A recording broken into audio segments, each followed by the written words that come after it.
Et dans les affaires sans être forcément aux affaires. Mais les affaires de la cité ne le laissent pas indifférent. L'AC accueille un avocat d'affaires de renom. Maître Boukounta Diallo fait partie des robes noires les plus célèbres du Sénégal. Avocat de plusieurs personnalités d'ici et d'ailleurs, Maître Diallo, 33 ans de barreau, est lui-même une forte personnalité, tant au plan national qu'international. Un grand cœur selon ses proches. Bonsoir maître. Bonsoir. Et merci d'accepter notre invitation. Tout de suite, le portrait de l'avocat des grands dossiers avec Boubacar Kambeldian et Yaya Diallo pour les images.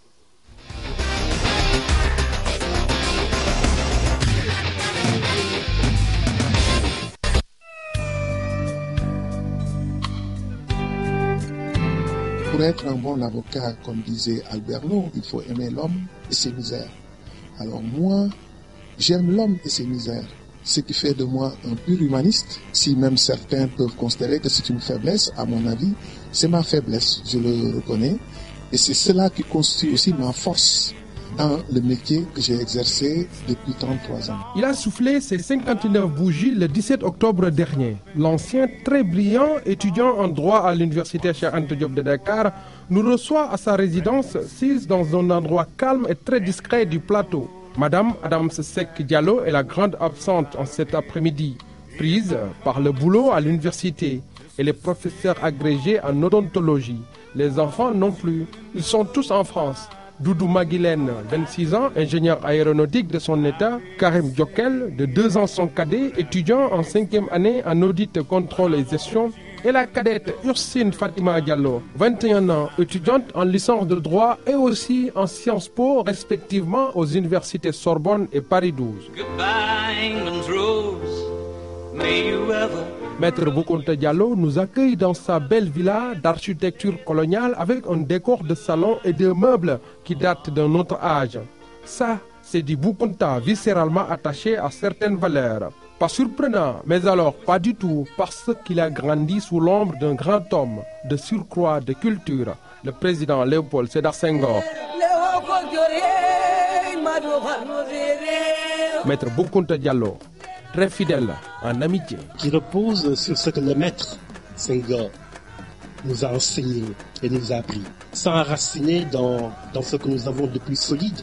Croire en nos valeurs, croire en nos traditions. Inscrit au barreau du Sénégal depuis 1982, Maître Diallo est devenu un avocat émérite. Et ce, grâce à l'amour très fort qu'il porte non seulement à Madame Adams Seck, c'est un secret de polichinelle, mais aussi à son métier. Il a travaillé là-bas, mais il aimait tellement le barreau à l'université. C'était un rare de bibliothèque.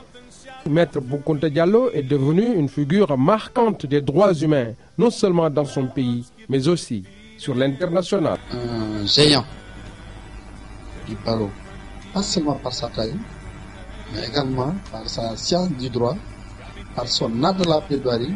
En 2000, dans l'affaire du président Alpha Condé, alors opposant, Maître Boukounta Diallo préside le collectif des avocats de la défense. Un collectif très costaud, parce qu'il était composé de plus de 20 avocats. Boukounta Diallo était à la tête de ces troupes comme un général qui se battait vraiment comme un lion. Il s'y ajoute que Boukounta Diallo, c'est quelqu'un qui a grandi sous l'ombre de leaders politiques très talentueux, comme son beau-père, le professeur Hassan Seck. 3 quarts de sang sérère, 1 quart de sang tout couleur et de culture lébou. Maître a passé toute son enfance entre son Guillah natal, village de sa mère dans le département de Mbour, et Ngaparou, la localité d'origine de son père, mais surtout au quartier Fass de Dakar, où il a passé toute sa tendre enfance. Des vieux de ce quartier jusqu'à présent m'interpellent ça aussi, pour dire que vraiment, Boukounta, son enfance, nous on le voyait, président de la République, on était tous derrière lui. Et on avait 13 ans, 11 ans, 12 ans. Et sur le plan social, il fait beaucoup de social. Ici, à face, il fait des choses en sous-traîne. Il me dit, femme, ne parle pas de ça. Il n'aime pas la pauvreté, il n'aime pas la misère, il n'aime pas l'humiliation. Il cherche toujours à faire du bien. Et il fait tout dans la discrétion. Le nom de Boukounta Diallo va toujours avec celui de son frère et ami fidèle, feu Philippe Maguilène Senghor, fils du défunt président Léopold Sédar Senghor. D'ailleurs, ce dernier l'a toujours considéré comme son propre enfant. Le président Senghor aimait dire dans ses voyages, je suis tranquille avec Boukounta parce que Boukounta est un travailleur et je sais qu'il va toujours positivement influencer mon fils dans le bon sens. Ancien élève primaire à l'école Zone B de Dakar, puis à Ngaparou après les événements de mai 68, lycéen au collège Jean de la Fontaine de Dakar jusqu'en seconde D, Maître Boukounta Diallo s'est inscrit en capacité à la faculté de droit de l'université Cheikh Anta Diop de Dakar, auréolé de brillantes études universitaires jusqu'en DEA. Aujourd'hui, avocat de renom international, il défend bien ses clients et le plus clair du temps, avec le cœur. Mais Maître Boukounta Diallo, camarade de promotion d'autres avocats émérites sénégalais comme Maître Mam Adama Gueye, Aïssata Tall Sall, Madické Niang ou encore El Hadji Amadou Sall, Maître Boukounta Diallo, disais-je, ne défend jamais l'indéfendable. Ça aussi, c'est la marque des grands hommes.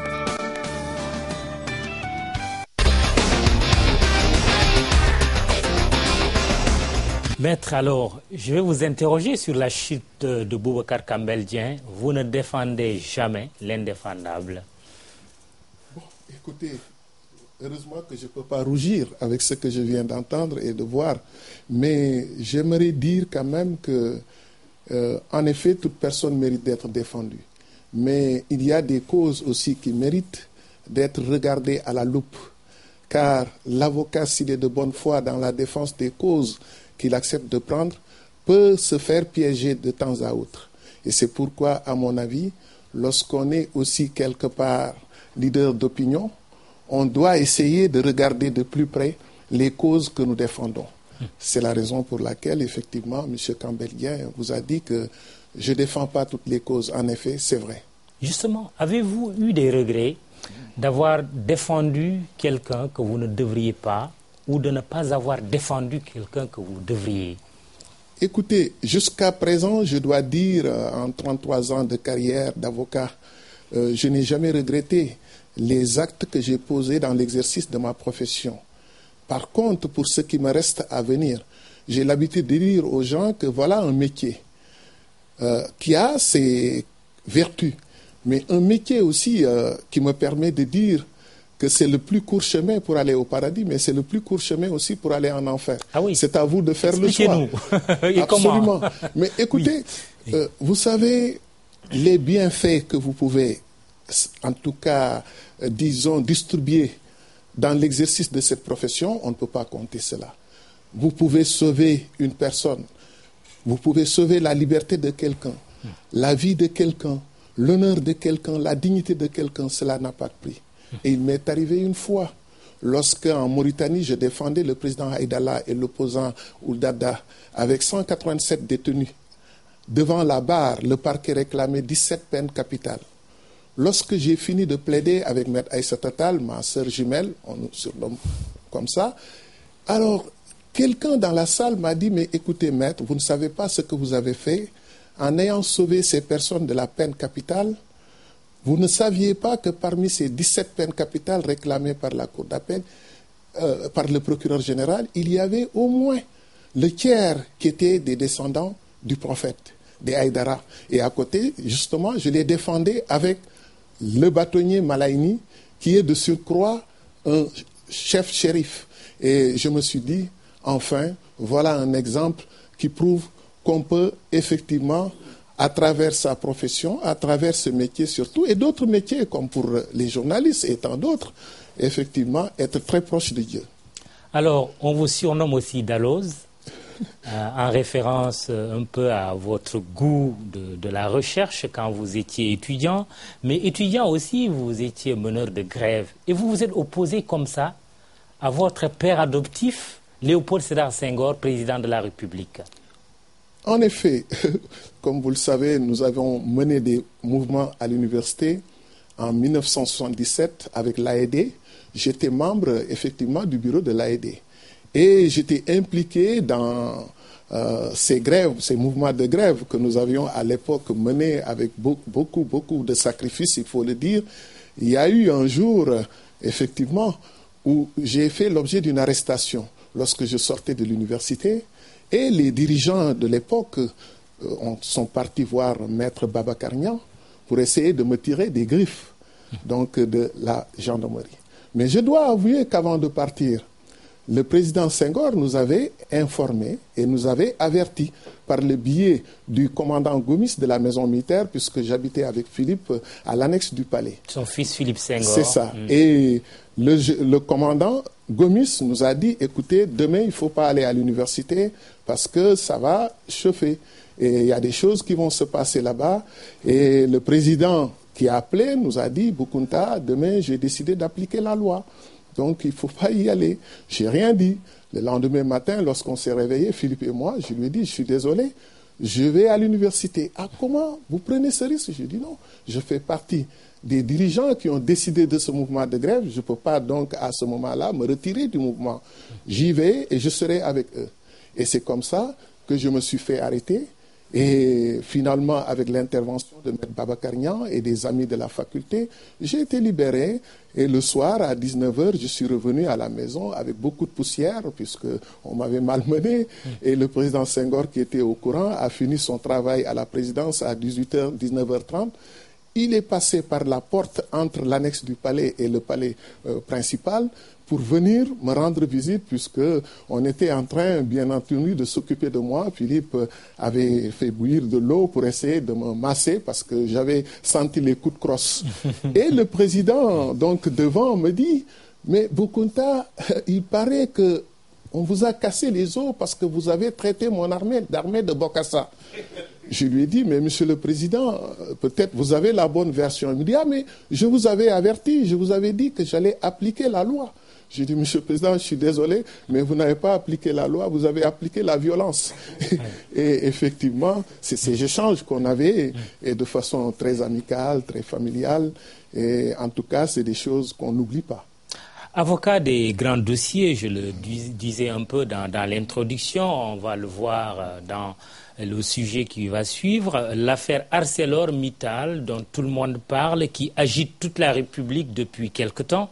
Pouvoir et opposition se livrent à une bataille sans merci, chacun tente de convaincre l'opinion. En jeu, des milliards perçus ou perdus par l'État du Sénégal, une affaire qui n'a pas encore livré tous ses secrets. Boubacar Kambeldien signe ce dossier avec Yaya Diallo.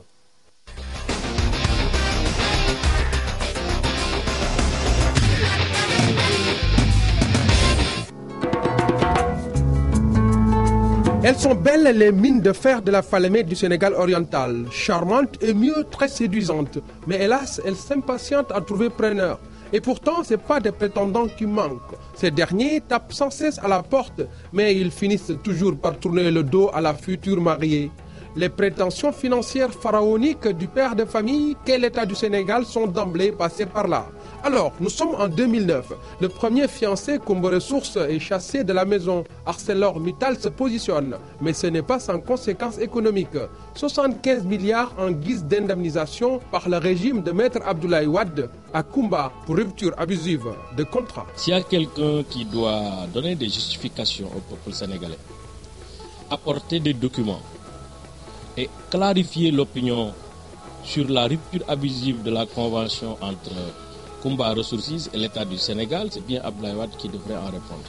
Pour simplement avoir rompu un contrat dans des conditions extrêmement opaques, pour ne pas dire louches. À l'époque, il ne pouvait pas en être autrement. L'État est tombé sous le charme d'ArcelorMittal tellement la dot proposée était juteuse. ArcelorMittal était d'accord avec nous pour indemniser le cas échéant Kumba Ressources. Payer les 75 milliards à Kumba Ressources. C'est la raison pour laquelle nous avons accepté de casser ce contrat, parce qu'il y allait de l'intérêt du Sénégal. Les fiançailles entre les mines de fer de la Falémé et le numéro 1 de la sidérurgie mondiale ont elles aussi fait long feu. Le nouveau prétendant ArcelorMittal fait marche arrière avant d'être condamné par le tribunal arbitral de Paris à verser à la contrepartie un montant colossal en guise de dommages et intérêts.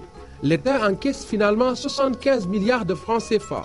Et nous soupçonnons les plus hautes autorités de l'État d'être impliqués dans ce scandale du siècle.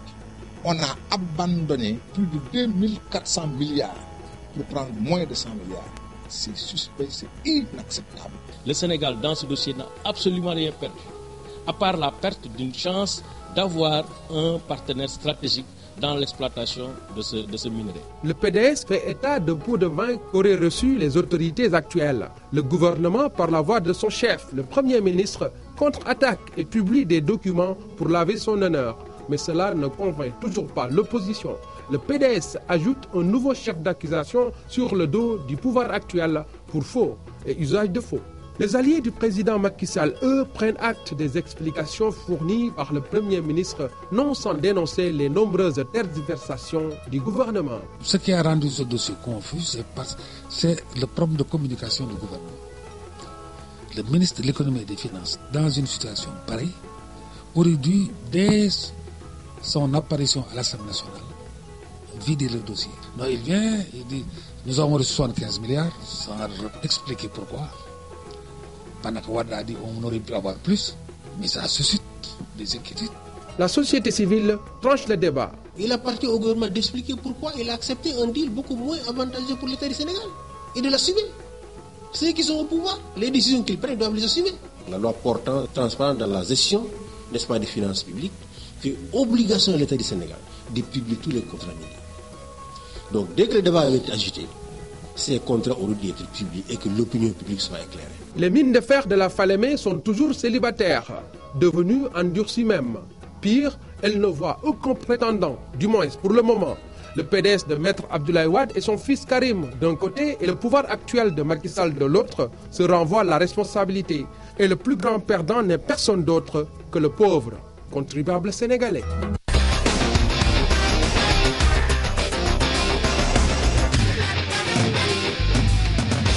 Tout est parti de la rupture du contrat entre l'État du Sénégal et Kumba Ressources dont vous étiez l'avocat.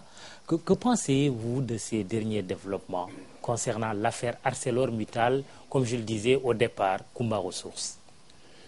Écoutez, je suis profondément peiné d'avoir participé à ce débat que j'ai évité depuis très longtemps.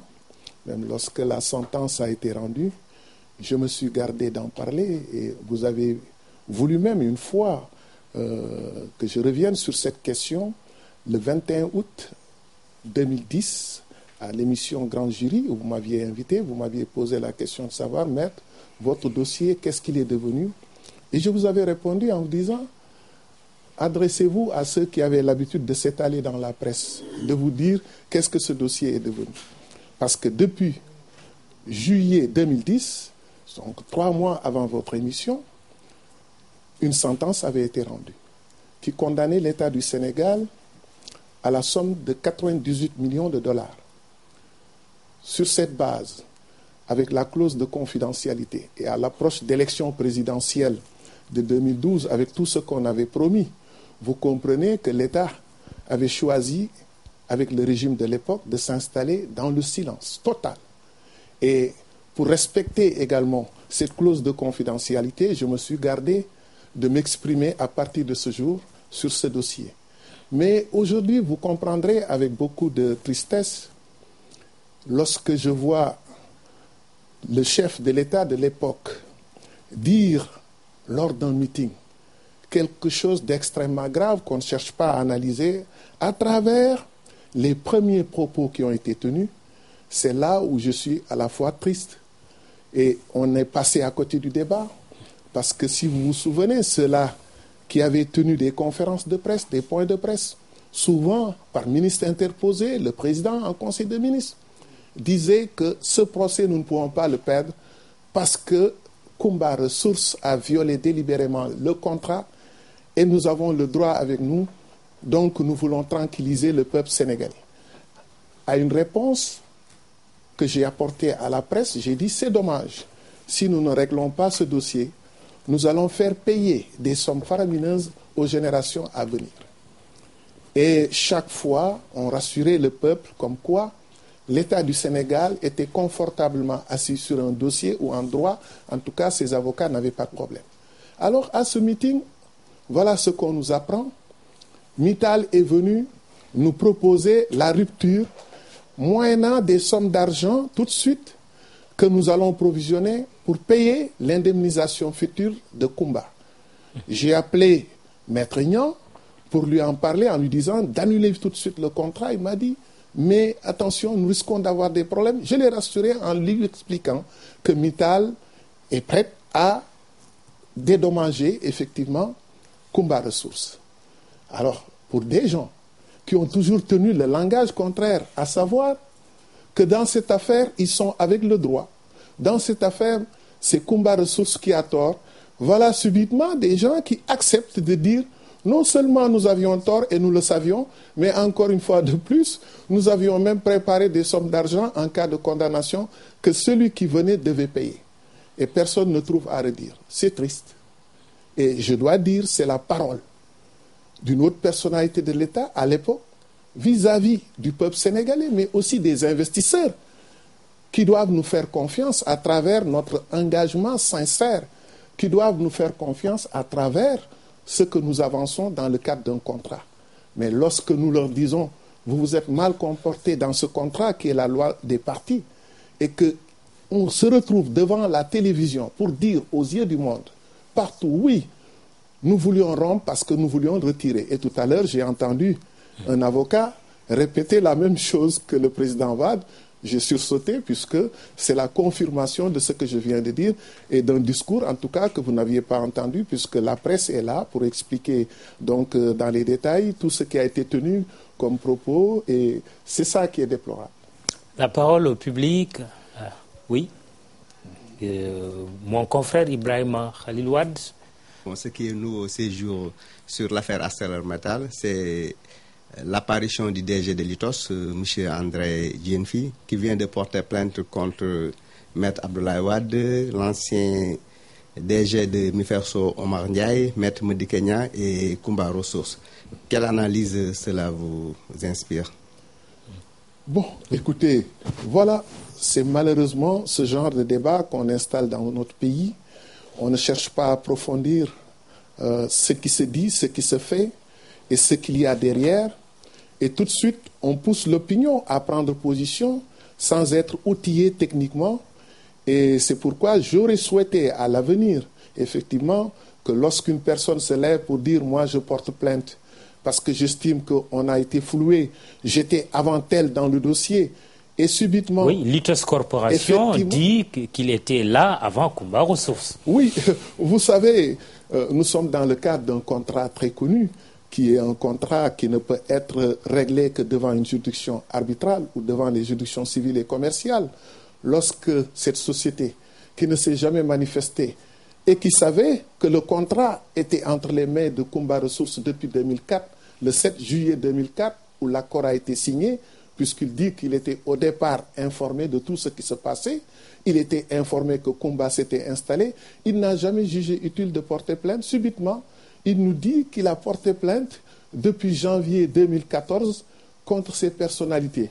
Alors qu'il doit simplement savoir que même si on est en matière pénale, la prescription pénale existe. Quand même, les 3 ans de prescription sont largement dépassés. Donc, il était informé, il pouvait se réfugier derrière le fait que je n'étais pas au courant. Là, ce n'est pas le cas, il ne peut pas le dire. Donc, autrement dit, cette plainte n'a aucune chance de succès. Pour 2 raisons d'abord. Cette plainte n'a aucune chance d'aboutir. Je crois même que ça n'empêche pas à mon client de dormir tranquillement là où il est. Parce que, pour la simple raison, écoutez, la prescription est une règle de droit connue de tout le monde. On ne peut pas effectivement se lever 7 ans ou 8 ans après pour dire « moi je porte plainte pour des faits que vous connaissiez, vous auriez pu les dénoncer devant les autorités à temps, soi-disant, vous ne le faites pas ». Mais deuxième chose, vous dites vous portez plainte contre des ministres de la République et le président Wade ou devant le procureur à la digue. Vous oubliez que c'est des actes commis dans l'exercice de leur fonction, s'ils ont commis des actes, parce que c'est dans le cadre de la gestion d'un contrat minier. Et vous savez bien que pour des actes commis par des personnes dans l'exercice de leur fonction, si ces personnes sont ministres de la République, il faut aller à l'Assemblée nationale demander un acte d'accusation pour que la Haute Cour de justice puisse connaître du problème. Ce n'est pas à la DIC qu'on doit partir pour faire convoquer Abdoulaye Wade. Ce n'est pas à la DIC qu'on doit partir pour convoquer Madi Kenya. Donc, et les autres. Je pense que là, malheureusement, on a tellement spéculé sur cette question et on oublie de dire réellement pourquoi il n'y a pas eu de suite depuis qu'il dit qu'il a porté plainte en janvier jusqu'à ce jour. Très bien. Oui. Bonjour, maître. Gouverneur Sambou. Ah, bonjour. Oui. Cela me donne à penser à ceci. Comme on vient de découvrir du pétrole et d'autres minerais certainement au Sénégal, est-ce que des affaires non conclues et des situations en instance comme ça ne vont pas attirer des charognards et des profiteurs chaque fois qu'il y a quelque chose au Sénégal? Parce que je suis sûr que les gens savaient, parce que comme en Italie, on monte déjà des affaires, après c'est la combinaison. Voilà. Et je pense que nous allons attirer énormément de vautours et malheureusement pour nos minerais, on risque d'avoir des problèmes parce que chaque fois qu'un pays découvre, il faut que nous formions des gens pour vraiment prendre en charge tous ces éléments. Parce que regardez la situation actuelle. Nous savons que nous pouvons profiter du soleil, mais nous allons acheter des photovoltaïques avec d'autres. Mais il faut envoyer des étudiants dès à présent, à partir du moment que nous avons des espoirs de découvrir d'autres minerais, il faut envoyer des étudiants pour que nous prenions en charge, parce que ce qu'on appelle partenaires stratégiques, mais c'est des partenaires vraiment qui veulent faire leurs affaires. Qu'est-ce que vous en pensez? Merci gouverneur. Vous savez, cela me pousse à, en tout cas, prévenir tout le monde. Aujourd'hui, nous sommes dans une matière extrêmement délicate, qui est la gestion des licences de mines. On ne peut pas mettre ça sur la place publique. Parce que les sociétés qui s'investissent sur ces problèmes sont des sociétés protégées par ce qu'on appelle des contrats bilatéraux, donc d'investissement. Ces contrats bilatéraux d'investissement comportent des clauses de protection énormes, des clauses qu'on appelle des clauses parapluies, qui évitent justement à ce qu'on se lève dans un pays pour dire désormais le droit applicable ne l'est plus, ou bien vous êtes exproprié. Parce que même dans le cas d'espèce, l'expropriation, la résiliation est considérée comme une expropriation indirecte, c'est-à-dire une nationalisation. Voilà que ces sociétés s'intéressent à notre pays. Mais au même moment, il y a tellement de bruit autour de ces contrats qui sont couverts par une forme de confidentialité au point que nous risquons en tout cas de voir ces investisseurs, comme vous le dites tout à l'heure, fuir ce pays parce que d'autres personnes mal intentionnées ou qui ne pèsent pas lourd profitent d'une opportunité où on dénonce ce type de contrat pour dire voilà, ils se réveillent et disent voilà, moi je suis intéressé parce que j'ai un dossier qui est là et il faut que justice soit rendue. Je pense que là, il faudrait qu'on fasse très attention. C'est le monde des affaires, mais aussi ça doit pousser l'État aujourd'hui à regarder de plus près la gestion de nos ressources humaines, mais de nos ressources minières, mais surtout aussi la connexion avec les milieux d'affaires et aussi le fait que certains hommes d'affaires, par un prolongement je ne sais comment, arrivent à partir de l'appareil d'État à peser de tout leur poids pour que leurs décisions deviennent la décision de l'État. Vous faites allusion à qui? Je fais allusion justement à ces conflits d'intérêts qui peuvent naître d'hommes d'affaires aujourd'hui qui sont autour de la présidence de la République, qui sont ministres conseillers, qui sont conseillers de la République. Et aujourd'hui, voilà pourquoi, à travers ces exemples, nous devons éviter de mélanger les gens. Puisque, vous le savez, je suis en face d'un avocat. Tous les avocats qui ont été nommés conseillers à la présidence ont pris soin d'écrire au Conseil de l'ordre justement pour demander d'être omis du tableau, pour ne plus être considérés comme avocats.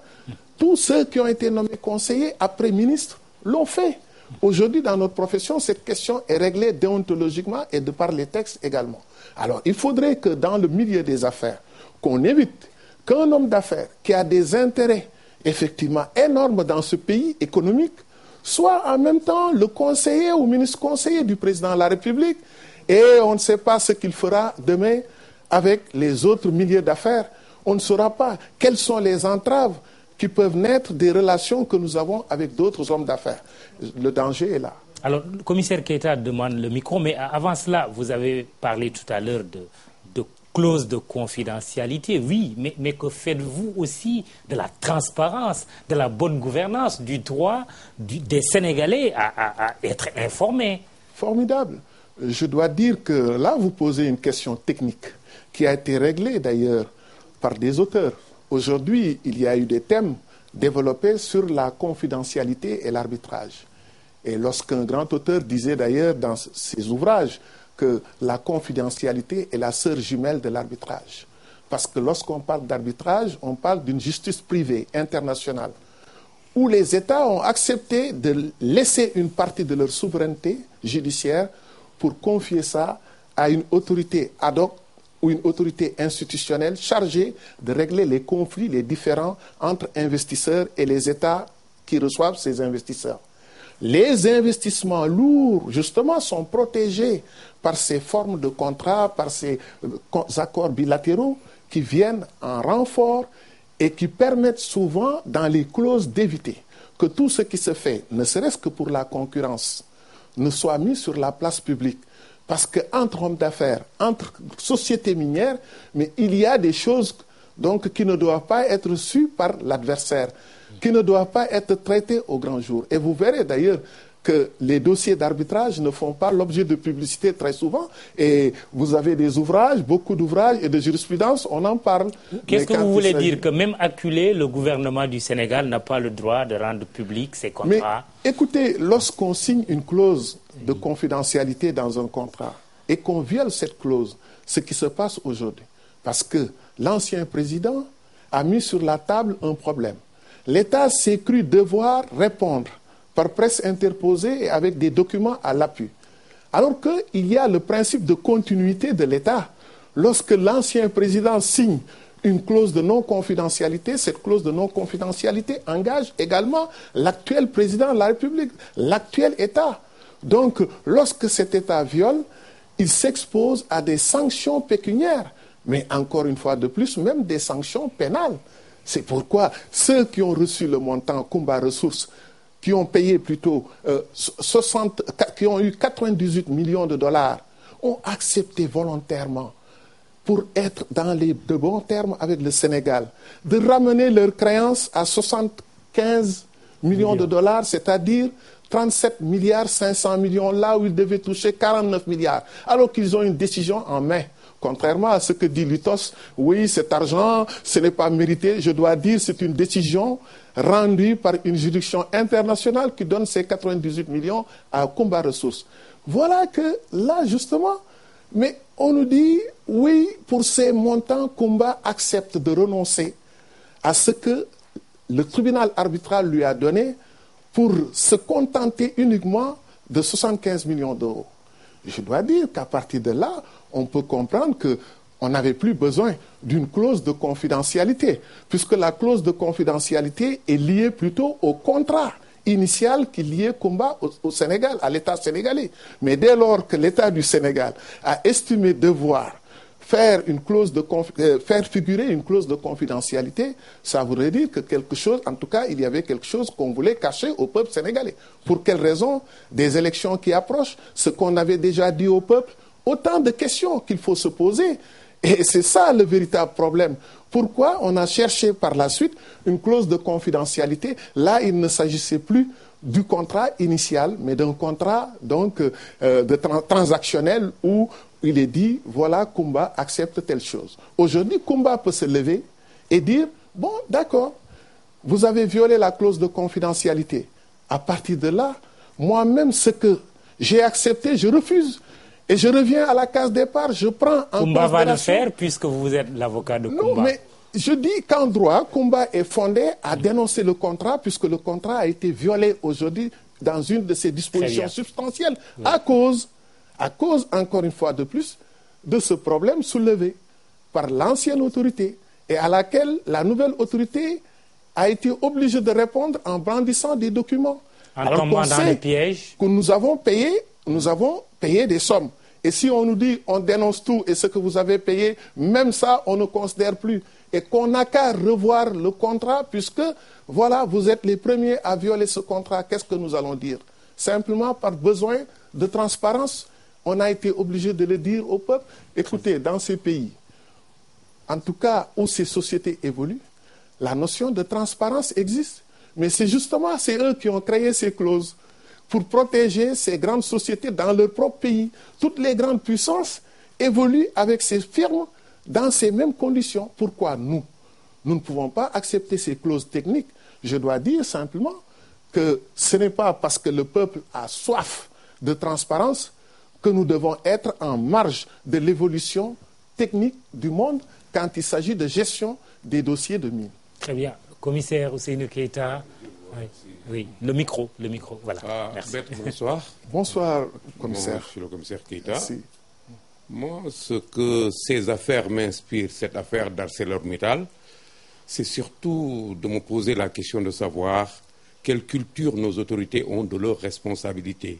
Pas dans le cadre de chaque affaire, mais dans le rapport constant avec les populations. Disposent-ils dans chaque affaire, dans chaque dossier, pour simplement poser un acte et passer en tenant compte de critères qu'ils ont ponctuellement devant eux, ou prennent-ils justement tout le temps la mesure de leur responsabilité, de la nature des charges qu'ils ont? Quand on a la responsabilité de gérer un pays, on le fait en tenant compte d'abord de l'intérêt de ce pays, de l'intérêt des populations, plutôt que de cultiver autour de soi des sources d'obligations qui tiennent à d'autres intérêts. Vous qui êtes avocat dans cette affaire-là, qu'est-ce que vous pouvez apporter au peuple pour lui permettre, au-delà de ce que les autres ne respectent pas, de pouvoir tout le temps au moins jouer les sentinelles pour lui-même et tirer sur la sonnette d'alarme à chaque fois que les autorités risquent de passer au-delà des intérêts du peuple et du pays. Nous ne sommes pas en sécurité. Nous sommes un pays qui cherche à se développer et qui n'est pas rassuré avec des événements comme ça sur l'attitude que ces autorités prennent pour véritablement défendre ses intérêts.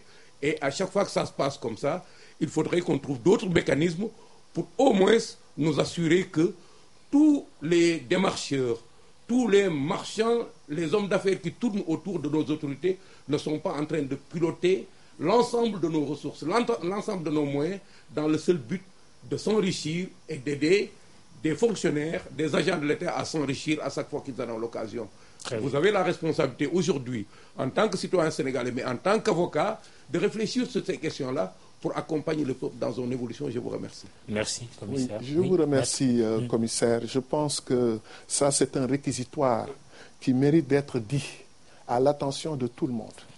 Et je partage profondément, d'ailleurs, le contenu de ce réquisitoire.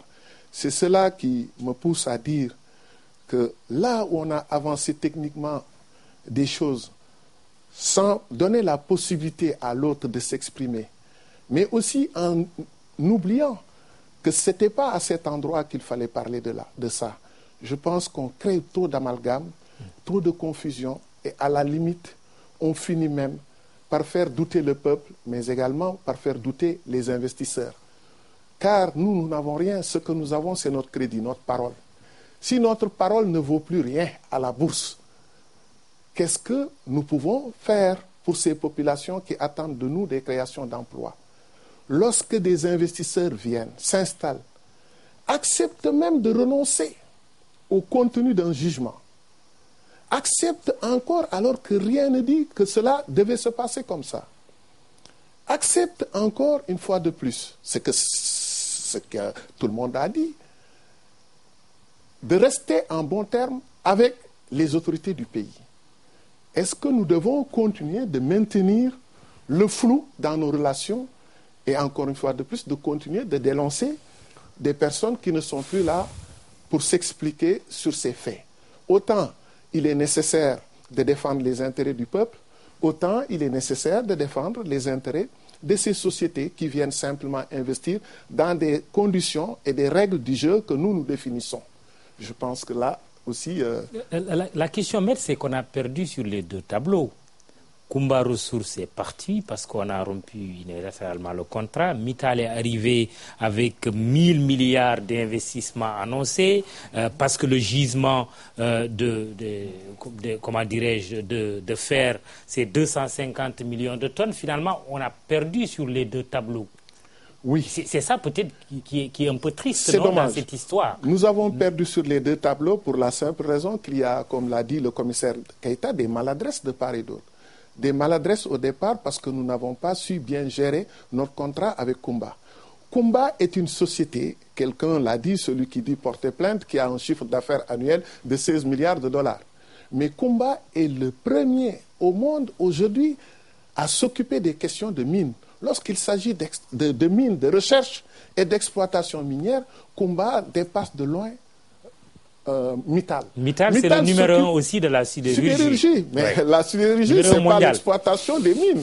Donc nous avions déjà l'homme qu'il nous fallait pour nos mines. Et ensuite... C'est pas l'avocat de Kumba Ressources qui parle non, mais pas du tout. C'était un enchaînement logique. Vous avez ici à côté quelqu'un qui ne fait que l'exploitation minière. De l'autre côté, vous avez quelqu'un qui s'occupe de transformer ce fer pour en faire quand même ce dont on a besoin un peu partout dans le monde. 250 millions de tonnes, c'est quand même énorme.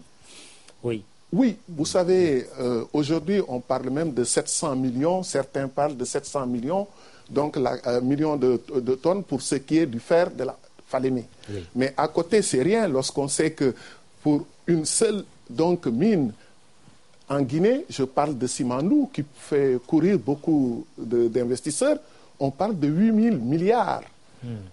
Donc là, c'est autre chose. Et je pense qu'à côté également, Sierra Leone, ils ont dû faire, tout le monde a dû faire. Et vous avez vu que lorsqu'on a laissé partir Kumba, Mittal est venu s'installer.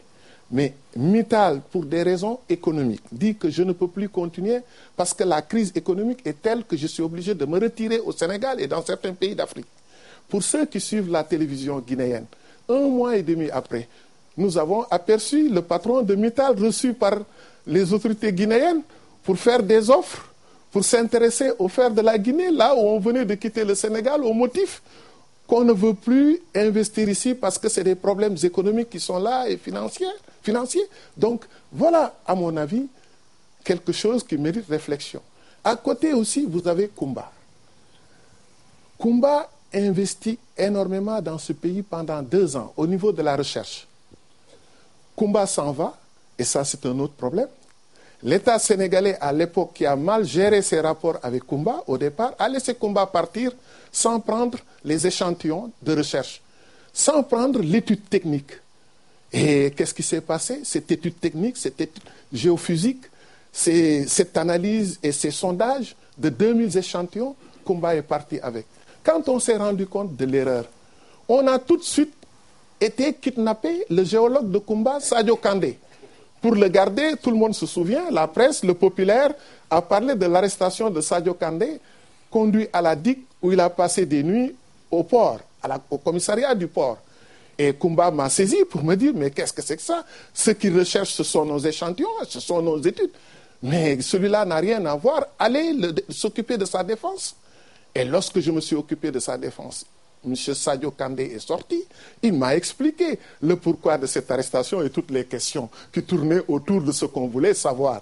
Mais aujourd'hui, l'État fort de cette erreur, l'État actuel fort de cette erreur du premier régime, dit, nous laissons partir Mittal.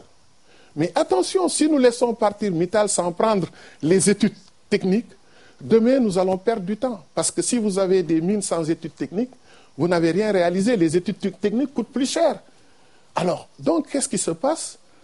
L'État dit, dans les négociations, nous vous laissons 50 millions de dollars, c'est-à-dire 25 milliards pour les études. Ouais. Puisque ça a été négocié, c'est eux-mêmes qui ont avancé des montants, 25 millions de dollars.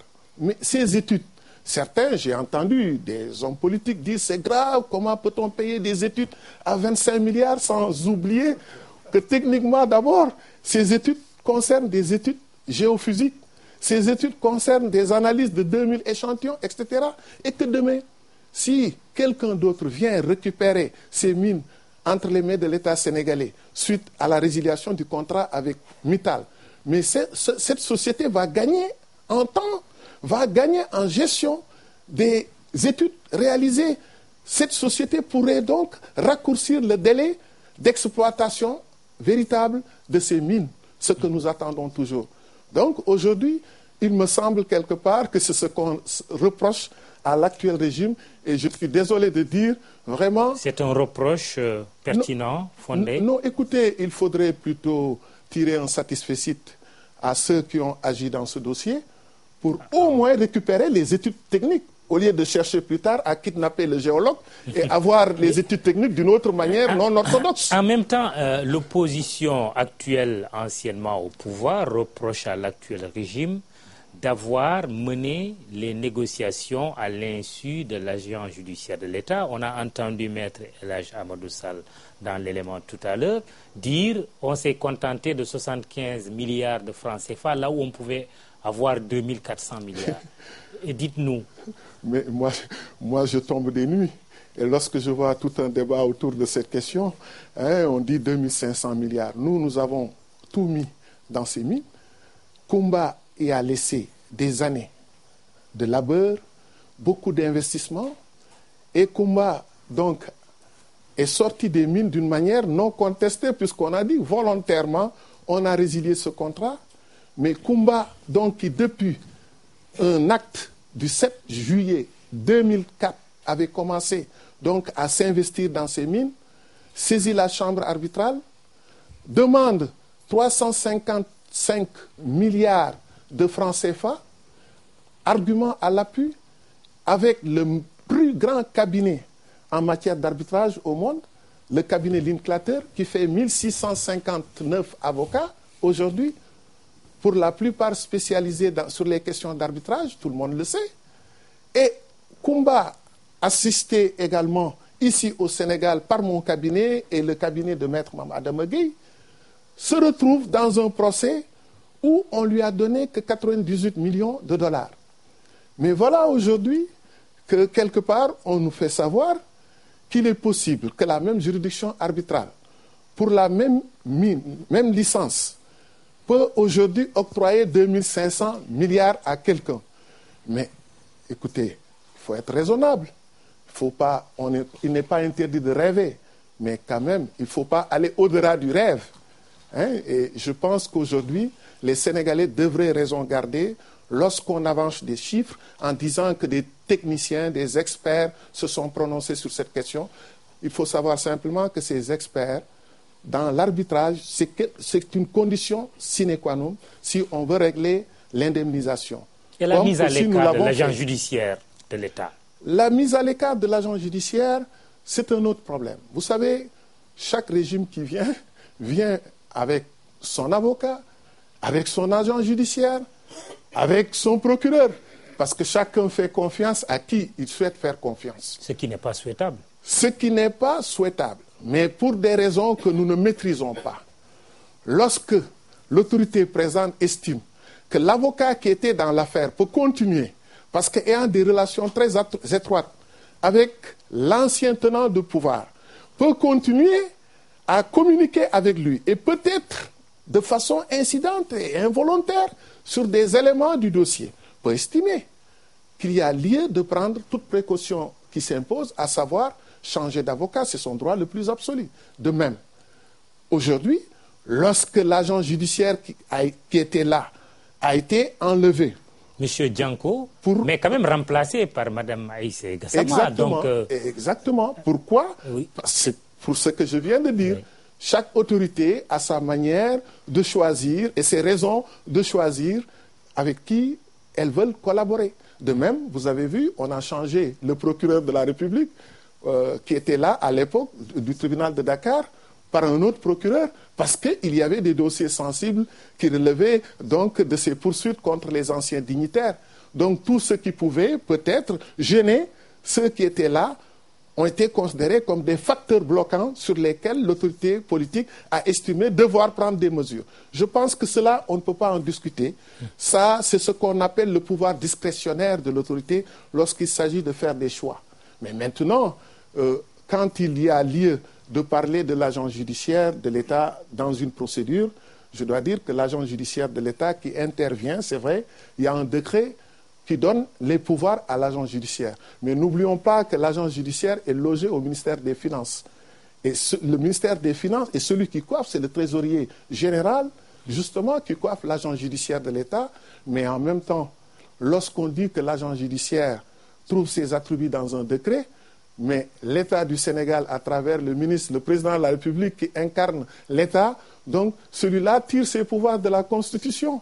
Et le ministre tire ses pouvoirs des lois de la République. Donc aujourd'hui, entre un décret et des lois, ou celui qui détient ses pouvoirs d'une Constitution, on ne peut pas discuter s'il est légitime qu'il puisse agir au-dessus de la tête de cette personne. Très bien. Maître Assane Dioma Ndiaye, on vous donnera la parole tout à l'heure, mais le temps juste de regarder un autre sujet, il est relatif à la traque des biens mal acquis. C'est toujours dans le sillage de ces affaires qui agitent un peu le landerneau politico-judiciaire. Karim Wade est en prison depuis 20 mois.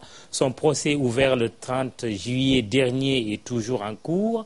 Un face-à-face depuis 5 mois avec la Cour de répression de l'enrichissement illicite, marqué par le limogeage du procureur spécial Alioune Ndao et son remplacement par Cheikh Tidiane Mara. L'AC donne la parole à la défense qui clame l'innocence de son client, la partie civile qui dit détenir la preuve de sa culpabilité et la société civile qui se montre favorable à une liberté provisoire au bénéfice du prévenu. Un sujet de Hadi Atala Atanarba.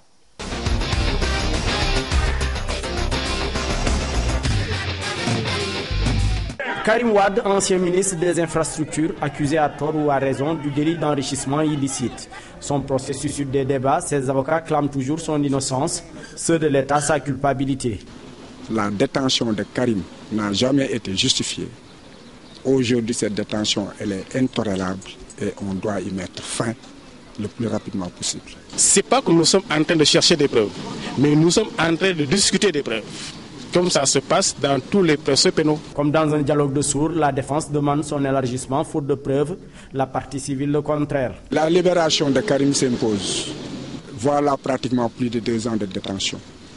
Je pense que d'office, le ministère public devrait demander à la Cour de libérer Karim, même sans aucune intervention de ses avocats. La culpabilité, c'est le tribunal qui en sera sûr. Mais nous sommes sûrs de notre dossier. C'est notre dossier qui nous intéresse. Et nous estimons qu'il est solide. 5 mois après l'ouverture du procès de Karim Wade, la société civile, elle, déplore l'absence de nouveautés dans le dossier, excepté le limogeage de l'ancien procureur spécial Alioune Ndao, qui n'a fait que retarder le procès. Je pense que c'est indépendant de la volonté de Karim Wade, qui est justement la personne qui est en prison depuis bientôt 2 ans, en tout cas au moins 20 mois. C'est une situation qui n'est pas souhaitable.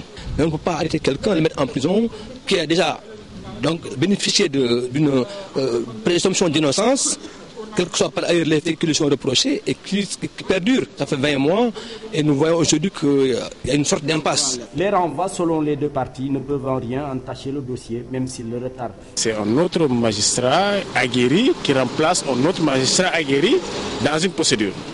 Donc je ne pense pas qu'il puisse avoir des problèmes pour trouver ses marques et suivre correctement ce dossier comme l'a fait son prédécesseur et son substitut. Donc il est manifeste que le nouveau procureur spécial n'a pas de prétexte. Il est bien à point où il devait être à point.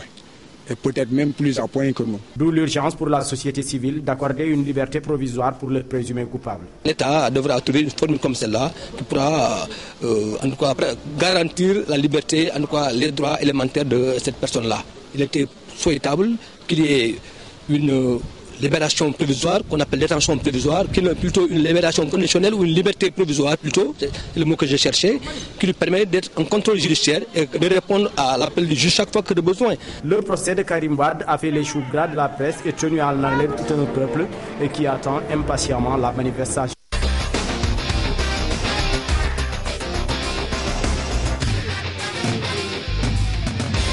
Manifestation de la vérité sûrement. Hadi Atala, merci. Maître Assane Dioma Ndiaye.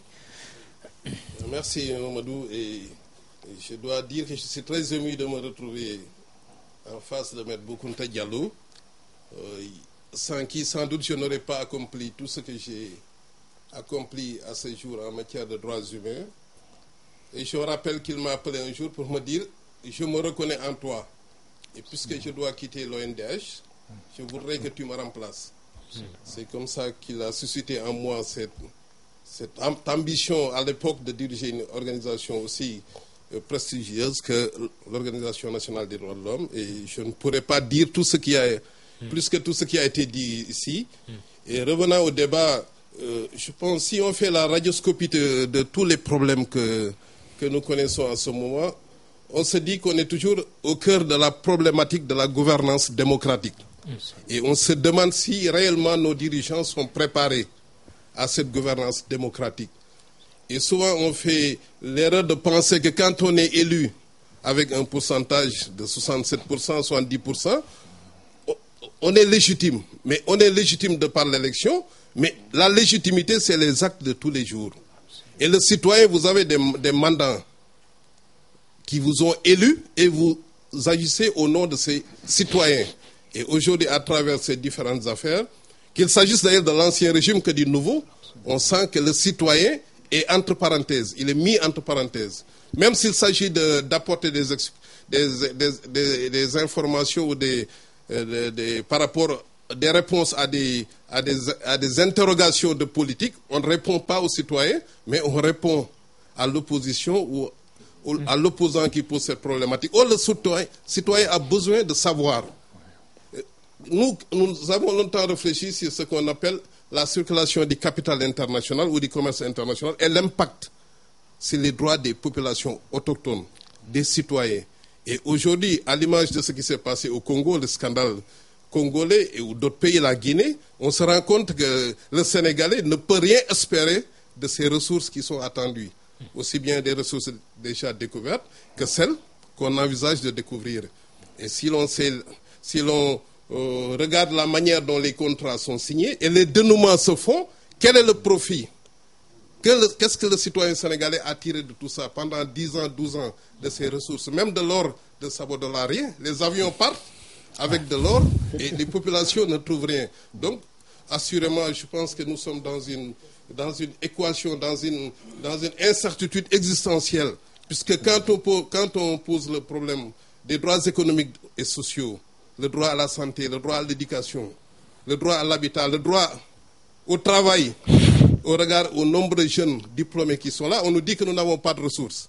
Maintenant que nous espérons au moins avoir des ressources, on ne nous donne pas des gages de mettre ces ressources au profit des aspirations profondes des populations. Je pense qu'il y a lieu aujourd'hui pour les citoyens de se lever. Je crois qu'au-delà de ce débat, le conflit il est inhérent à la société. Mais le problème, ce n'est pas le conflit. Mais quelles leçons en tirer? Et or, on ne sent pas aujourd'hui, de la part de ces dirigeants, au moins l'humilité de reconnaître les erreurs. Et quand on ne reconnaît pas ces erreurs, on persiste dans l'erreur. Et persister dans l'erreur est diabolique. Je pense qu'aujourd'hui, nous sommes, je ne dis pas dessus, mais nous sommes dans une situation où nous ne reconnaissons pas à travers nos élus. Et ça, je n'excuse personne, tous les régimes qui sont succédés aujourd'hui à la tête du Sénégal.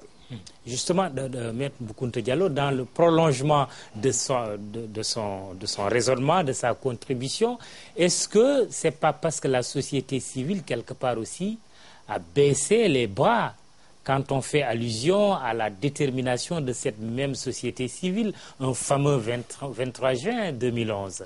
Oui, écoutez... Vous étiez là? Bien sûr, bien sûr. Vous savez, nous avons tous été des artisans. Parmi les artisans de cette révolution citoyenne, où je vois M. Ibrahim Hassen en face de moi, qui a même fait l'objet d'arrestation. Et ce jour-là, dans Soko, Aluntine était chez moi pour qu'on gère effectivement les questions liées à sa libération à partir de mon domicile à la place de l'Indépendance. Et je vois aussi Maître Ndiaye, qu'est-ce qu'il n'a pas fait, et Maître Tine qui a été arrêté. Donc je pense que c'était l'affaire de la société civile. C'était l'affaire aussi des partis politiques. C'était l'affaire de tout le monde. Et le pays était menacé par différents problèmes. Et nous avons estimé qu'il fallait qu'on sorte, en tout cas de nos bureaux, pour aller donc avec les politiques sur le terrain et défendre la patrie. Et je pense que si les mêmes conditions encore sont réunies, croyez-moi, les mêmes personnes, éléments de la société civile, qui semblent aujourd'hui se désintéresser de la chose publique, sont loin de se désintéresser de cette chose publique. Si, en tout cas, les circonstances font appel à ces mêmes personnes vont sortir pour défendre les mêmes principes. Alors, défendre, c'est la raison d'être de l'avocat. On a vu le sujet sur la traque des biens mal acquis avec le procès Karim Wade, qui dure ou qui perdure, c'est selon. Vous ne vous êtes constitué ni pour Karim Wade, ni pour l'État, qui est indéfendable. Merci. Vous savez, voilà une question qu'on me pose souvent. Je pense que la presse en a fait l'écho à un moment donné où j'étais pressenti pour défendre qui, vous savez. Et d'autres, je ne dis pas Karim Wade, vous avez la lecture en tout cas sur ce sujet, mais également ce que je dois avouer, la plupart effectivement des personnes poursuivies ont sollicité mes services. Mais pour une raison simple, je me suis dit, on ne peut pas être acteur artisan parmi ces artisans de cette révolution citoyenne qui nous a débarrassé des anciennes pratiques. On ne peut pas non plus être artisan parmi ceux-là qui, à travers les différentes chaînes de télévision, essayaient d'élever la conscience citoyenne en développant des sujets sur la malgouvernance qui étaient là, patente. Alors, et se lever un beau jour, revenir devant ce public pour défendre ceux-là qui étaient accusés d'être à l'origine donc de ces pratiques. Je me suis dit, pour des raisons d'éthique et de morale, je suis mal placé pour le faire. Il y a quand même le principe de la présomption d'innocence. Oui, maître. non. Un autre avocat peut le faire parce que cet avocat n'est pas artisan parmi les artisans de cette révolution citoyenne. Mais moi, j'ai été un artisan, j'étais là, je pouvais être arrêté, je pouvais y laisser ma vie. Mais donc, j'ai continué ce combat à côté du combat de l'avocat, certes, mais ceux-là qui n'ont comme vocation que de défendre effectivement les dossiers qui leur sont soumis peuvent valablement défendre ces dossiers. Mais en ce qui me concerne, j'ai estimé, par respect au public, par respect aux Sénégalais, je n'ai pas le droit de les décevoir en allant défendre des causes, en tout cas pour lesquelles je me suis affiché comme étant celui qui dénonçait ces pratiques. Je dois dire, c'est des raisons d'éthique et de morale. Vous auriez pu défendre alors les intérêts de l'État? Mais bon, vous savez, comme je dis, chaque État vient avec ses avocats. Je n'en fais pas partie pour ce qui concerne ces procès. Bon, comme on dit... Le régime actuel ne vous a jamais sollicité. L'État ne vous a pas sollicité. Bon, écoutez, pour ces dossiers, l'État ne m'a jamais sollicité sur ces dossiers. Donc, concernant la traque des biens mal acquis, ce que la presse, effectivement, a donné comme intitulé. Parce que juridiquement, quand on parle de traque des biens mal acquis, moi, je parle plutôt d'enrichissement illicite et d'autres délits annexes. Alors, votre avis sur une question qui fait débat avant de retourner la parole au public, est-il concevable, en l'état actuel des choses, je fais allusion un peu au déroulement du procès, que Karim Wade puisse bénéficier d'une liberté provisoire? Bon, écoutez, j'ai toujours refusé, M. Khan, de m'immiscer dans ce débat, encore pour des raisons déontologiques, parce que j'ai des confrères qui se battent d'un côté comme de l'autre. Chacun cherche à sauver la tête de son client ou les intérêts de son client. Mais en ce qui me concerne, je ne peux pas venir ajouter à ces difficultés d'autres difficultés. C'est pourquoi j'évitais la presse depuis que ce procès a commencé. D'ailleurs, nous avons programmé depuis longtemps cette émission, mais je vous disais, attendons que le procès se termine. Mais comme le procès s'étire, je me suis dit aussi, je n'ai pas le droit de rester à l'écart pour ne pas me prononcer sur les questions de la cité. Et il s'agit de questions de la cité, n'est-ce pas? Oui.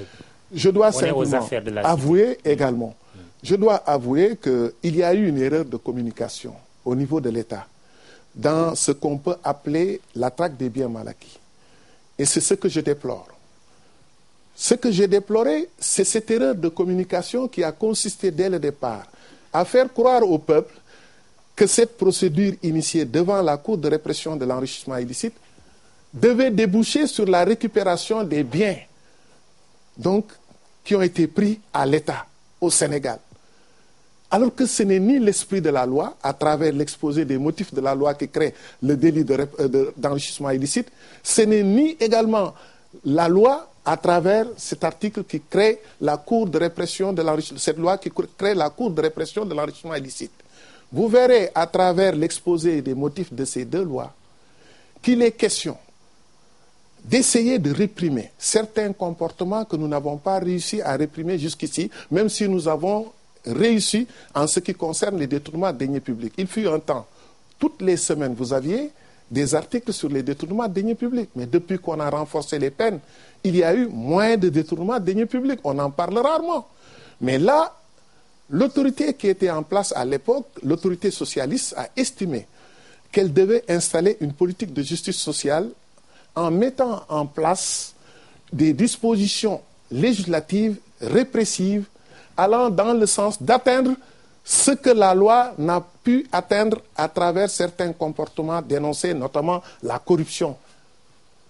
Les questions de corruption,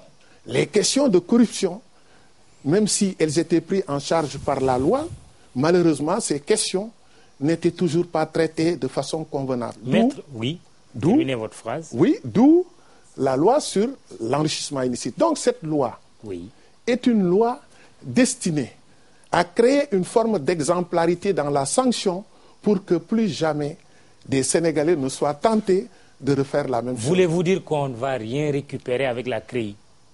Mais écoutez, on ne dit pas que quelqu'un a volé. Qu'est-ce que c'est que le délit d'enrichissement illicite? On dit, vous, on a vu que votre train de vie, avec ce que vous avez gagné ou ce que vous gagnez, en tout cas, il y a une différence entre ce que vous avez pu amasser comme fortune et votre train de vie. Aujourd'hui, nous constatons qu'il y a une très grande différence. La différence là, on veut savoir comment vous l'avez acquis.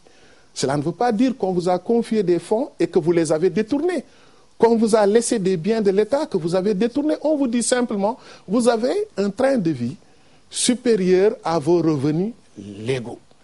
Nous voulons comprendre comment vous avez réussi à le... Si vous n'arrivez pas dans un délai d'1 mois à justifier de l'origine licite de vos biens, vous êtes passible du délit d'enrichissement illicite.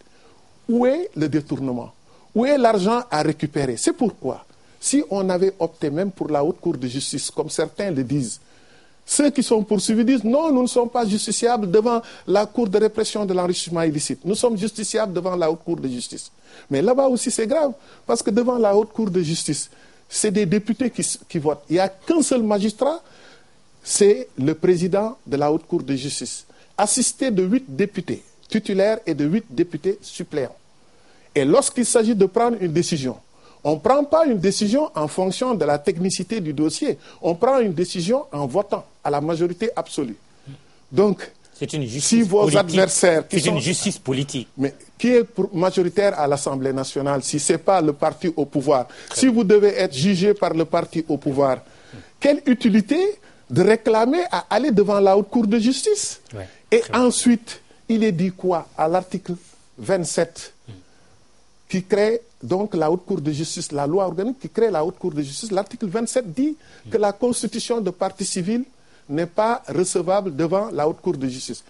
Et l'alinéa 2 de cet article 27 dit que la personne qui veut réclamer des dommages et intérêts, ou l'État, si il veut réclamer des dommages et intérêts, doit, après décision de la haute cour de justice, saisir les tribunaux ordinaires pour demander réparation. Vous voyez? Et de l'autre côté également, pour la cour de répression de l'enrichissement illicite, dans la loi sur l'enrichissement illicite, mais il est dit que si vous êtes reconnu coupable, vous pouvez être condamné à une peine allant de 5 à 10 ans, mais aussi à une sorte d'amende qui peut être portée au double de l'enrichissement illicite. Pourquoi on parle d'amende portée au double de l'enrichissement illicite? Parce qu'on privilégie la sanction et non pas la récupération de fonds. Aujourd'hui, l'État a constitué des conseils. Je ne partage pas effectivement cette démarche de l'État, puisque ma conviction est que dans ces dossiers, avec l'esprit de la loi, il n'y a pas de constitution de partie civile, certes, mais puisque une décision a été rendue, nous sommes en République, il faut respecter la décision et il faut respecter aussi la décision de la Cour suprême qui a été saisie à l'image de Isaac Foster. Le président Isaac Foster, premier président de la Cour suprême du Sénégal est indépendant. Lorsqu'à une rentrée solennelle des cours et tribunaux, il disait au président de la République de l'époque, le président Senghor, « Monsieur le Président, même nos erreurs s'imposent à vous. » Donc ces mêmes erreurs, s'il y a erreur, s'imposent à nous tous. Il n'y a pas de caution de partie civile dans le cadre de cette procédure? Bon, écoutez... Donc ces avocats qui disent défendre l'État ne peuvent pas? Autant... Dans la loi qui régit la haute cour de justice, c'est textuel, il n'y a pas de caution de partie civile, c'est l'article 27. Autant dans l'enrichissement illicite, il m'a semblé qu'on a oublié d'être très explicite. Parce que quelque part, il y a une disposition qui dit que lorsqu'une décision est rendue, la décision peut être déférée devant la Cour suprême, mais on dit le pourvoi ne peut être intenté que par le procureur général ou par l'accusé. Alors, où on parle de partie civile, si une partie civile n'a pas la possibilité de profiter des mêmes recours que les autres parties, indirectement, je me dis, on a ignoré cette partie. Donc si maintenant cette partie s'installe d'elle-même, ça, je pense que c'est le fait du droit, parce que le droit, c'est la critique. Rien n'est définitif. Monsieur Atabonyaoui. Merci beaucoup. Après Ibrahim Hassen. Voilà. J'étais censé ne pas intervenir au niveau de ce débat, mais j'interviens en tant qu'expert de l'aviation civile. Lorsque j'étais en fonction, il y a une société minière qui travaillait à Sabodala qui nous a invités pour aller ouvrir une piste à Sabodala. On s'est posé des questions. On lui a construit sa piste, on a cherché sur un plateau, on a construit la piste. Et il a fait venir un avion à réaction, un petit avion. Il nous a invités, on a fait des voyages pour soi-disant des réunions de travail, des réunions de chantier. Ces réunions prenaient 2-3 heures, on mangeait même sur place. On revenait, mais il y avait des bagages dans l'avion. 3 années après, vous vous rappelez l'arrestation d'un pilote nommé Camara qui, dit-on, avait peut-être des lingots d'or dans l'avion. Vous vous rappelez? Ce qui revient à dire que ce problème, comme vous l'avez dit, nous, ça nous pose des problèmes. Et moi, citoyen lambda, je suis devenu perplexe. Je me pose des questions. À plus forte raison, les investisseurs. C'est la raison pour laquelle, Maître Boukounta, il faudrait peut-être, au bénéfice de la population sénégalaise, au bénéfice de la nation, régler le plus tôt possible pour que la sérénité revienne dans ce pays. Parce que ça nous met mal à l'aise, ce problème de Mittal. Très bien, merci Bodian. On prend la question ou la contribution de Sen et puis on retourne à Maître Diallo. Je vous remercie, membre Ibra. Et comme Hassan Diomandiaï, je suis très ému devant Maître Boukounta parce qu'il m'a sorti des griffes de la tôle à 2 reprises. Ah oui. Et ça, je ne pourrai jamais l'oublier. Et à 2 reprises, c'était avec Wade. et ça, je ne saurais jamais cesser de le remercier et d'en être reconnaissant. Pourtant, je ne l'ai jamais payé un souffle. Mieux, dans nos discussions, j'ai toujours été très critique vis-à-vis de sa profession. Donc, rien ne l'obligeait à être aussi magnanime, aussi disposé, aussi généreux pour venir me défendre. Je le remercie encore davantage. Et surtout, quand j'ai entendu l'exposé qu'il nous a fait tout à l'heure sur Kumba Ressources et sur la cour d'enrichissement illicite, je me retrouve totalement dans ce qu'il dit. Seulement, il y a 2 choses qu'il faudrait vraiment rappeler. Le président Abdoulaye Wade a contesté le montant reçu par l'État. L'État a dit que j'ai reçu 150 millions d'euros. Oui. Lui, il dit que c'est 250 millions. Il y a 100 millions, donc 50 000 hectares, ouais. 50 milliards de francs CFA dans l'air. Donc, il y a suspicion de détournement. Voilà ce qu'il dit dans ce dossier. Maintenant, sans compter dire qu'on aurait pu avoir plus, mais tout le monde sait qu'on peut toujours rêver pour avoir plus. Mais seulement, l'accusation grave qu'il a faite, c'est ceci. L'État n'a pas reçu 150 millions de dollars, mais 250 millions. Voilà pourquoi nous, en tant que politiques et alliés du chef de l'État, à Benno Siggil Sénégal, nous avons demandé au gouvernement d'édifier l'opinion sur ce qu'il a reçu. Clair. Oui, le gouvernement a dit qu'il a reçu 150 millions, non seulement il a 75 milliards francs CFA. Donc, non seulement il l'a dit, mais il a publié le document. Bon, s'il ne devait pas le publier, parce qu'il avait signé une clause de confidentialité, bon, vraiment, on s'en excuse grandement, mais politiquement, on avait besoin que l'opinion soit édifiée sur cette question. Voilà pourquoi nous avons dit immédiatement sur ce dossier, sur ce que le gouvernement a reçu, nous lui accordons le bénéfice du doute jusqu'à ce que Abdoulaye Wade prouve le contraire. Voilà pourquoi à Benno Siggil Sénégal, nous avons dit et répété, nous attendons qu'Abdoulaye Wade sorte le PV du conseil d'administration d'ArcelorMittal dont il dit qu'il détient, où il est mentionné 250 millions de dollars donnés au Sénégal. C'est ça le débat. Et le gouvernement a fait ce qu'il devait faire, ce qu'on lui a demandé, même en violant des clauses de confidentialité. Il l'a fait. mais de grâce que le président Wade édifie les Sénégalais. En tout cas, si on entend le développement que les partisans du président Wade font, ils n'insistent plus sur les 250 millions de dollars, mais ils parlent de problèmes de procédure. Oui, on a mal négocié, on a sacrifié les intérêts du Sénégal en acceptant 75 milliards. Bon, l'agence judiciaire de l'État n'a pas signé, on l'a écarté. Mais Maître Boukounta il nous a édifié sur cette question. Là où je veux terminer, c'est la liberté provisoire pour Karim dont on parle. Oui. Mais pourquoi une liberté provisoire quand le procès a repris? Ils n'ont qu'à terminer le procès le plus rapidement possible. C'est ça que les Sénégalais veulent pour être édifiés. Mais liberté provisoire maintenant, à quoi ça sert? Le procès a repris. Qu'il se termine rapidement, qu'on n'arrête plus le procès et qu'on permette aux gens de terminer le procès pour que les choses soient claires. Voilà. Oui. Maître, est-ce que vous direz la Merci. même chose que Ibrahim Assef? Oui, vous me permettrez rapidement de répondre à la première question liée au dossier qui défraie la chronique.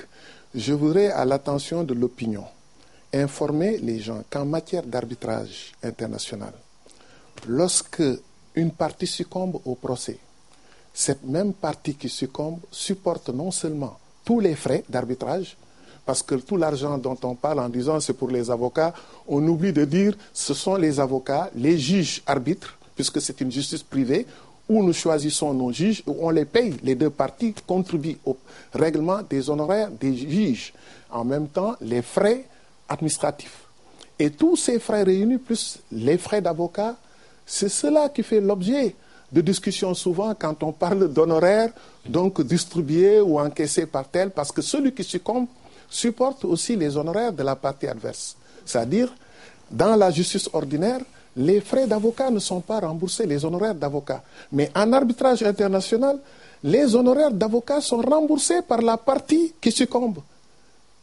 Alors, oui, mais justement, Maître, finalement, l'État du Sénégal a encaissé combien? Parce qu'on parle même de 72 milliards virés dans le compte de l'État, de l'avocat de l'État, Maître François Meyer.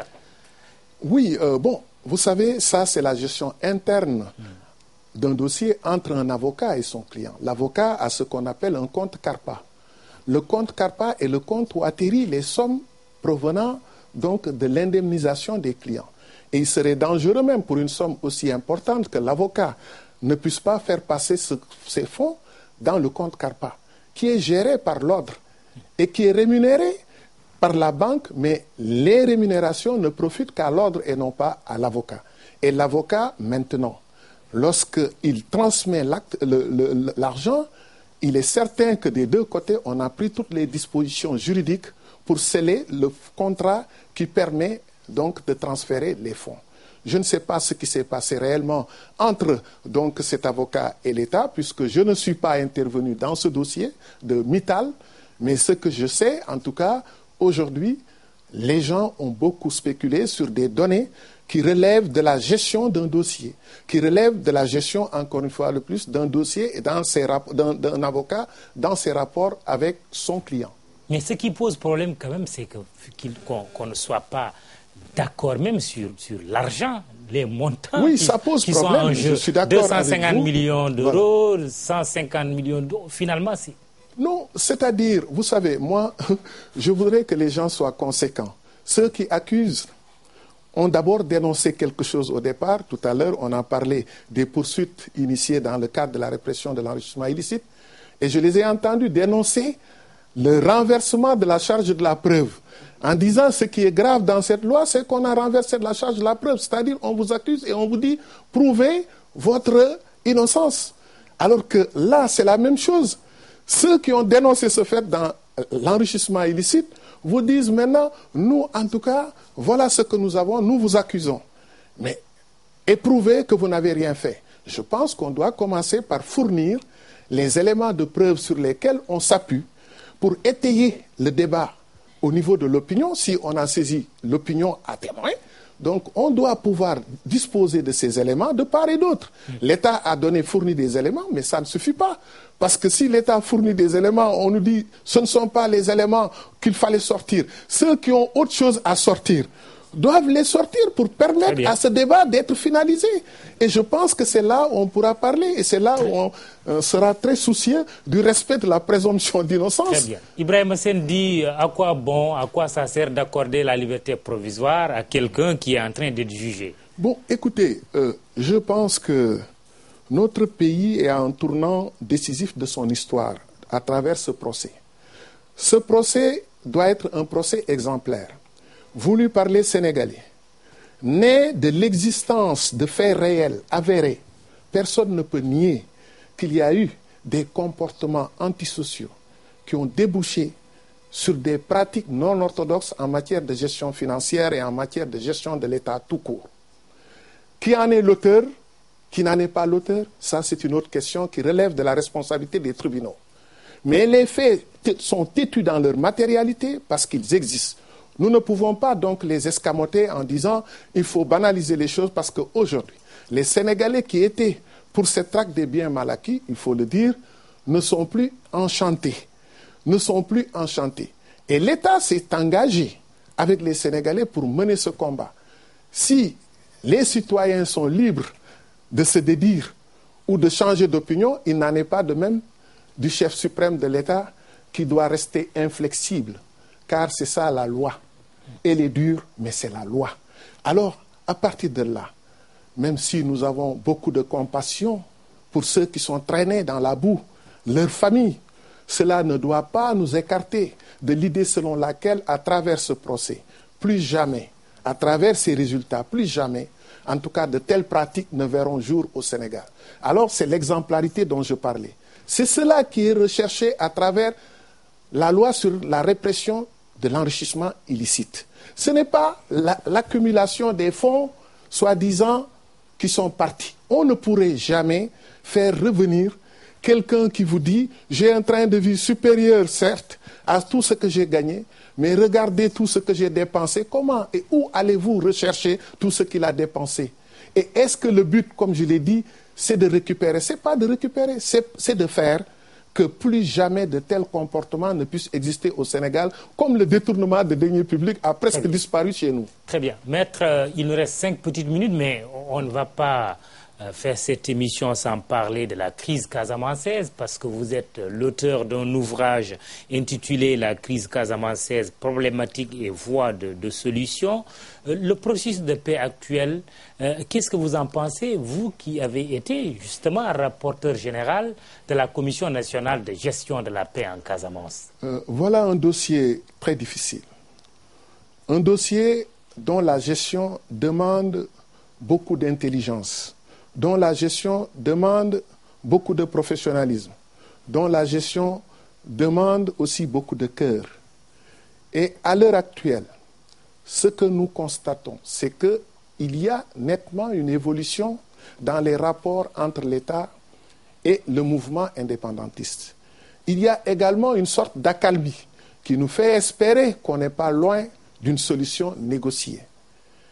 Mais enfin, il y a un silence radio du côté de l'État qui augure de bonnes choses, comme je l'ai toujours effectivement recommandé. J'ai souvent dit que dans la gestion de ce dossier, la meilleure manière d'arrêter le processus, c'est d'étaler au grand jour sur la place publique ou devant les médias ou devant l'opinion ce qui se fait. Je crois que lorsque l'autorité trouve le besoin de le faire souvent, c'est à l'approche d'élections. On veut comptabiliser les bienfaits, ou on veut engranger des voix, donc on revendique la paternité de cette réussite. De grâce, nous ne sommes pas en tout cas proches d'élections, mais enfin, je pense que là, nous pouvons continuer de gérer ce dossier comme nous l'avons fait jusqu'à présent, en mettant en exergue le fait qu'au départ, le contentieux était culturel et il le sera à la fin. Car la résolution du conflit passera nécessairement par la solution culturelle, je ne cesserai de le dire. Parce que d'une incompréhension culturelle, on a été jusqu'à considérer qu'on était en présence d'un mépris culturel de l'autre côté. Il ne s'agit pas de mépris culturel. J'ai l'habitude de dire que c'est l'inculture qui engendre l'intolérance. Lorsqu'on cultive l'intolérance, c'est parce que quelque part, on ignore l'autre. Lorsqu'on ignore son interlocuteur et ses pratiques, on peut se tromper sur la manière de résoudre aussi le conflit qui vous lie. Et aujourd'hui, la crise casamançaise ne doit pas être réglée sur la base d'accords de paix seulement. Il y a des rites. Aujourd'hui, l'Asie nous a prouvé que tout ce qui se fait, tout ce qui se règle, tout ce qui est essentiel tourne autour des rites. C'est ça le continent asiatique. Chez nous, le culturel permet tout, car il y a ce lien du sang qui lie ceux qui sont dans la forêt, ceux qui sont morts, et à qui on doit rendre des comptes. Parce qu'avec la colère des mânes, il ne serait pas souhaitable que ceux qui continuent le combat puissent abandonner sans être déliés de ce serment rituel où ils ont juré ensemble de conduire donc à l'indépendance la Casamance. Alors nous devons les aider. Nous devons les aider pour que ces gens retournent, parce que souvent, lorsque les témoins ne sont plus là, il faut retourner dans les bois sacrés pour faire d'autres types de rites qui permettent de délier ceux qui se sont engagés. Enfin, le Casamançais qui est en brousse souhaite sortir avec la tête haute, mais non pas la tête basse humiliée. Alors nous devons les aider à sortir de cette manière. Si nous avons réussi cela, croyez-moi, aujourd'hui, et dans le calme le plus total, et de grâce qu'on évite souvent d'étaler nos connaissances de ce dossier sur la place publique. Maître Assane Dioma Ndiaye est là. J'ai été pendant 6 ans président de l'Organisation nationale des droits de l'homme du Sénégal. Je n'ai jamais évoqué ce dossier quand j'étais président, ni devant la presse, ni au niveau de l'organisation. Et lorsque j'ai fait mon livre, j'ai évité, donc, effectivement, de m'étaler souvent sur les sujets développés parce que c'est tellement sensible. C'est que si on veut aider, gouverneur Sambou, très rapidement, on termine. Oui, commissaire Keïta, rapidement. Oui. Je vous féliciter, Maître Ndiaye et Maître Boukounta sur les aspects d'approche relativement aux droits des populations, relativement aux intérêts des populations. Vraiment, c'est une contribution énorme. Je les inviterai à s'ouvrir davantage sur ces exercices parce que devant, il y a des enjeux. Devant, il y a que nous sommes à un tournant décisif de la vie de notre nation. Devant, le monde est en train de changer et nous ne sommes pas en train de voir les autorités politiques qui nous gouvernent depuis très longtemps prendre en charge ces questions-là, comme vous les avez abordées tout à l'heure. Je vous remercie grandement pour ce que j'en ai entendu. Merci, commissaire Keïta. Atam Bodian, très rapidement, parce que le temps est terminé. Oui. D'accord avec Maître sur le soubassement culturel de la crise. Par contre, ce qu'il faudrait, pendant cette période où il y a une accalmie, pendant cette période où le président de la République, avec discrétion, va vers des solutions, nous souhaitons qu'il faudrait accompagner ce silence par des actes concrets. Le président pourrait, par exemple, à la fin de l'année, mais rassurer les populations casamançaises. Ce silence, ça nous touche. Ça pèse sur notre... En disant que ce n'est pas de l'indifférence. En disant que ce n'est pas de l'indifférence et poser des actes en disant, par exemple, après peut-être qu'on aura signé une clause de non-agression, à rassurer les populations sur ce qui va suivre après. Parce que nous sommes inquiets en ce moment. Ce silence ne prédit pas quelque chose de truc. Je pense que le gouverneur Sambou pourrait dire quelque chose sur le soubassement culturel parce qu'il a eu à poser, il n'y a pas longtemps, des actes avec les femmes de la Casamance pour le serment. Il sait de quoi je parle. Très bien. Oui, gouverneur Sambou. Oui, je suis en phase avec Maître Boukounta Diallo parce qu'en réalité, c'est un malentendu qui a été très mal géré. Parce que tout simplement, il y a un malentendu culturel. Ce n'est pas du mépris. C'est-à-dire qu'il y a des gens qui ignorent. Or, nous, c'est toute notre vie. Parce qu'en réalité, le Diola, pour lui, son cosmogonisme, mais personne ne meurt. On change d'état. Et les ancêtres interviennent directement. Alors, les gens, avant d'aller dans la rébellion, ils ont signé des pactes. Il y a même des pactes de sang. Or, quand vous signez avec l'ancêtre qui est parti, c'est-à-dire que vous ne pouvez pas être libéré tant que ne vous libère pas. Et pour cette libération, il y a des scènes d'exorcisme. Or, chez nous, c'est les vieilles femmes qui sont les seules à même de faire cet exorcisme. Parce que les femmes doivent intervenir. Maintenant, ce qu'on ne sait pas, c'est qu'en vérité, on croit que les jeunes femmes qui sont devant la télé, ce n'est pas celles-là qui interviennent. Ça, même les MFDC n'acceptera pas de les recevoir. Maintenant, il y a énormément de choses, mais je pense qu'on a une opportunité. Bientôt, on va mettre à l'eau les 2 bateaux à Guinée-Yambon. Mais c'est une opportunité qu'il ne faut pas perdre. À partir de ce moment, on peut rassurer les populations casamançaises.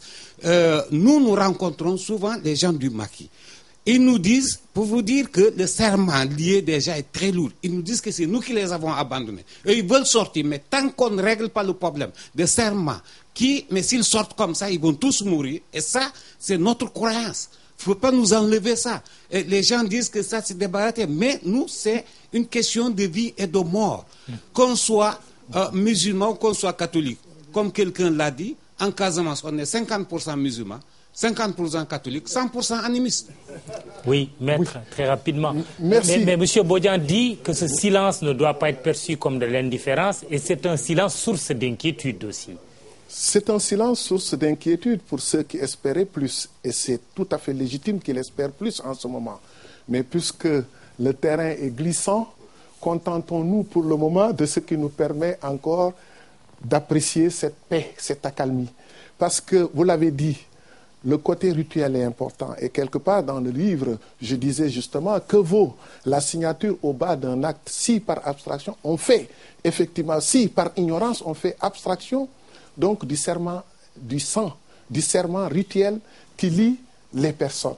Aujourd'hui, nous devrions comprendre que la signature chez eux est rituelle. Elle n'est pas seulement à base d'encre.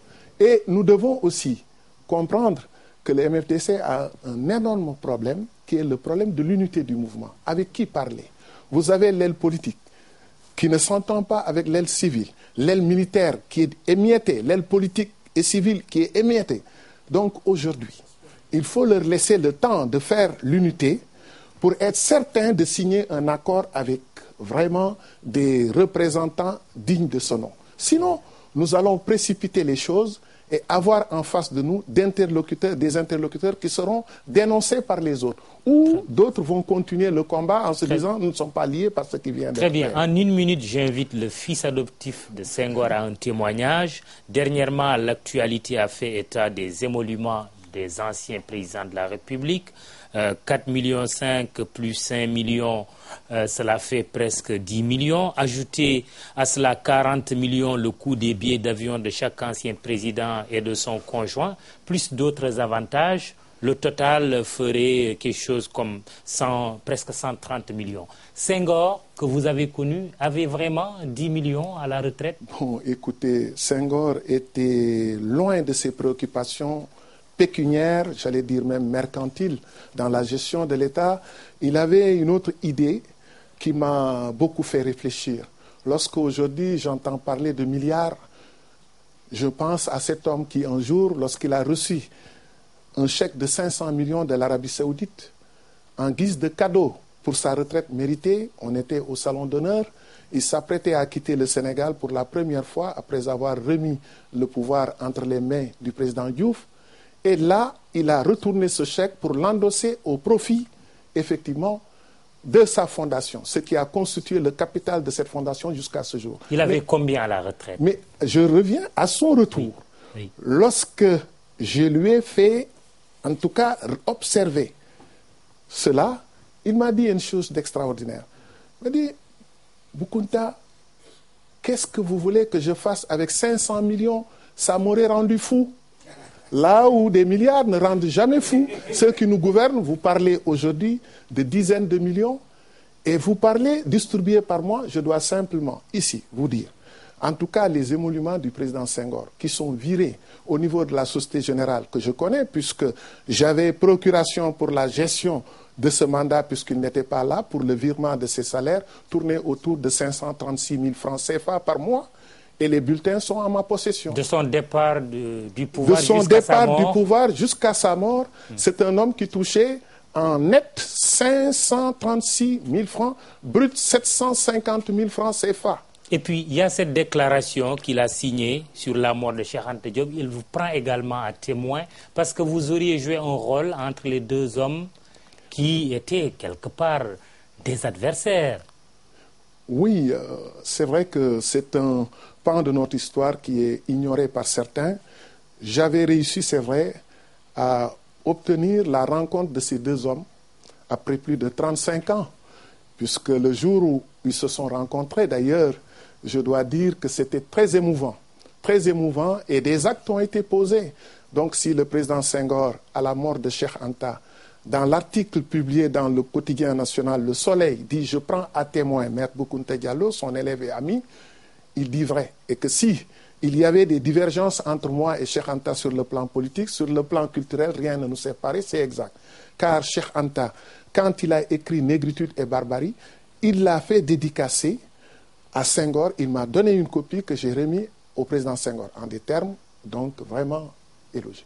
Et Senghor aussi, quand il a écrit Liberté 4, il a fait dédicacer ce livre à Cheikh Anta, il me l'a remis, j'ai remis ça à Cheikh Anta. Et à sa mort, à la mort du professeur Cheikh Anta Diop, le président Senghor m'a remis une lettre de condoléances que j'ai été remettre à la famille. Madame Diop a réuni tous ses enfants pour la circonstance pour que je puisse remettre cette lettre. Et à la mort du président Senghor, Madame Cheikh Anta Diop m'a fait venir devant tous ses enfants pour me remettre une lettre de condoléances.